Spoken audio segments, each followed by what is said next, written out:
ఆయన అందరూ 10,000 ఇచ్చి పేరు చెప్పించుకున్నారు, 20,000 ఇచ్చి పేరు చెప్పించుకున్నారు, 11 రూపాయలు ఇచ్చి రసీదు రాయించుకున్నాడు. ఒక ఆయన 1,25,000 ఇచ్చి నా పేరు చెప్పకండి అని ప్రాధేయపడ్డాడు. ఆయన ఈశ్వరానుగ్రహం ఉన్నవాడు. ఎందుకో తెలుసండి, ఆయన నమ్మకం ఏంటంటే నేను ఇవ్వడం ఏంటి, ఆయన ఇచ్చాడు.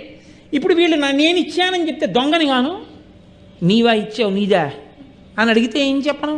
అందుకని వద్దండి, ఈశ్వరుడు నా చేత ఇప్పించాడు మీకు, అందుకని మళ్ళీ పేర్లు నేను ఈశ్వరుడని రాయండి అంటే అదేమిటండి అని తర్కం ఇవన్నీ ఎందుకు, అందుకని పేరు వద్దు, పేరు చెప్పకండే.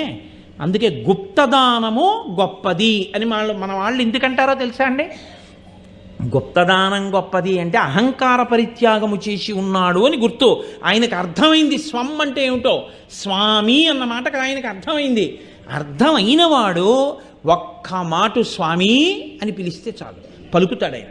అందుకే లోకంలో